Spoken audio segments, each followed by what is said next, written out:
The first time the compliance notice showed up on my door, it felt like someone had shoved a spotlight in my face and called me out on stage, except I hadn't signed up for the show. A laminated letter, 3 pages of legal-sounding sentences taped right at eye level.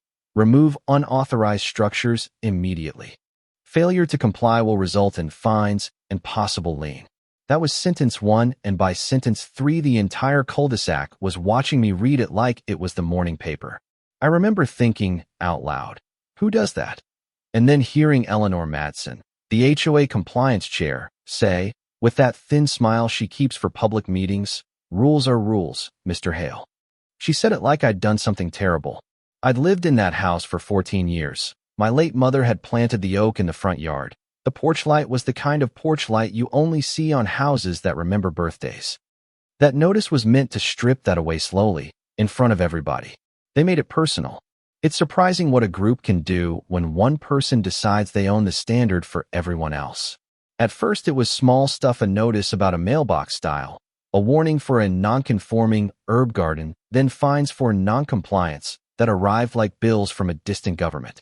The board meetings started filling with murmurs. Neighbors who'd once waved at me started avoiding eye contact. Eleanor seemed to get a little more pleased every time a new envelope went out. You could see the power curl up at the edges of her mouth. I tried to be reasonable. I filed a formal complaint.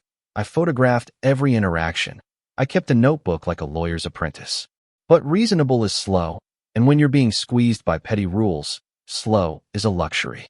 One evening, I came home to find my driveway blocked by a rental truck from Community Services, no company number, no notification, just a menacing pile of orange cones and a man with a clipboard who insisted the curb was a shared access zone.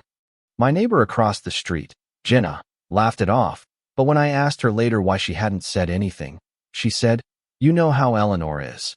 She's got plans." That's when it shifted from annoying to strategic. Someone was weaponizing the board's rules. Then they crossed a line. It was a week before the neighborhood barbecue. You remember those things, the ones that used to be about potato salad and children's laughter, and I woke up to the hiss of air from my tires. 3 slashed tires, a gouge along the side of my truck, and, tucked under the windshield wiper, a single, clean photograph of my porch with a black circle drawn around the hanging lantern. Whoever did it wanted me to know they'd been there, to feel exposed. The sheriff's deputy who took my report gave me one of those looks like he was filing it away in the folder labeled Neighbor Trouble. No arrests, no witnesses, just my word against whoever felt powerful enough to ruin my Saturday morning. I could have retreated. I could have paid for repairs and let the fines roll in and let the quiet war flatten me. Instead, I started to fight in a way that felt like the only honest response, not with threats, not with sabotage, but with light. I put up a motion-activated camera and a porch lamp that recorded in the dark, and I started asking questions to anyone who would answer. I learned that Eleanor had power beyond the HOA ledger. A few friends at the county office, a handful of neighbors who had a lot to lose if the neighborhood image changed. She called it stewardship. To me, it looked like a small kingdom. The night it all flipped, the night we stopped living under the small, suffocating rules and forced the truth into daylight, it had rained, and the street lamps made everything look cinematic in a way that felt mean. The camera caught movement at 2 in the morning, a hooded figure moving like a shadow toward my porch. I watched the footage 3 times before I let myself breathe. The figure had a limp, a distinct way of lifting their right shoulder, and, for a heartbeat, a pale flash of a bracelet, the same bracelet I'd seen on Eleanor at the last HOA banquet. I didn't want to believe it. To accuse someone is to burn a bridge, and bridges are hard to rebuild. But there it was, a detail that matched something I'd filed in the notebook months earlier. When I played that footage at the emergency HOA meeting, the room smelled like coffee and humiliation.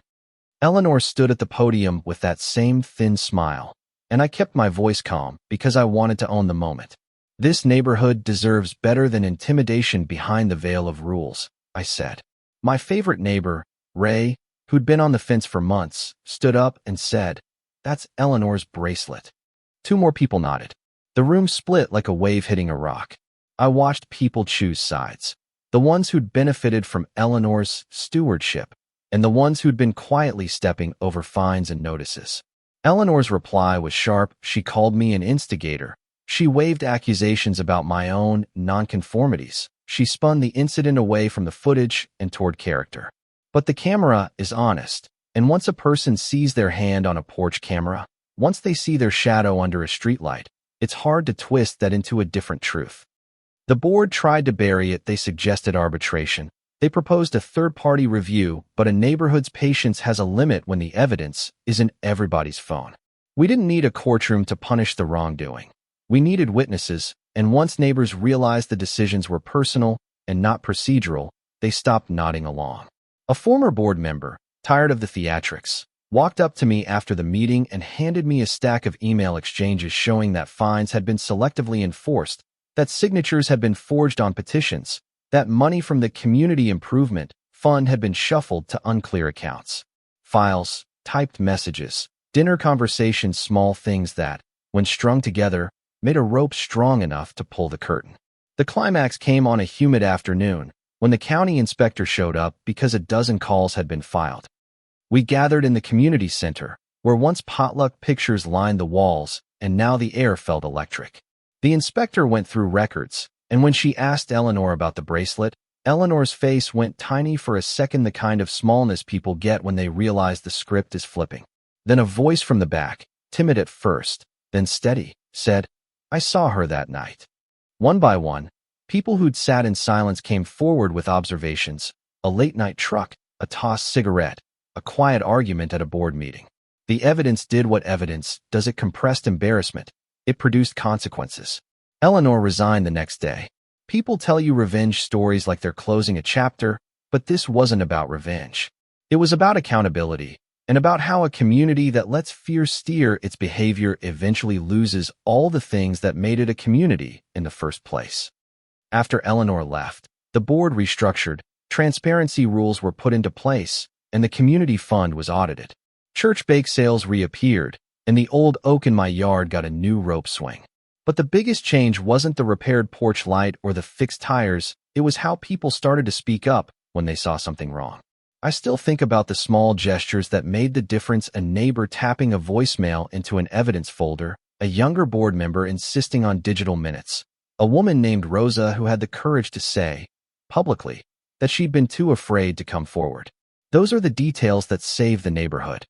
They're not cinematic in the way broken glass is cinematic, but they're the quiet things that carry a story forward. There are still divisions. Some people think I made mountains out of molehills.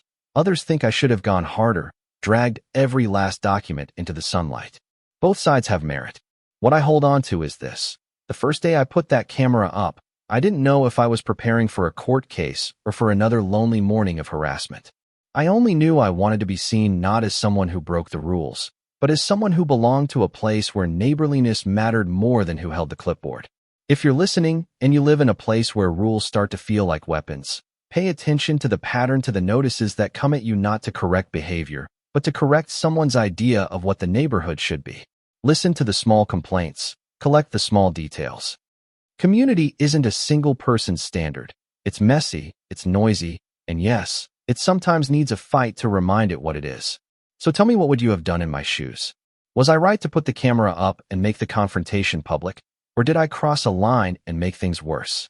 Drop a comment below with your take on community justice, whether rules are meant to protect or to control, and if you've ever had to stand up to someone with the power to rewrite your life.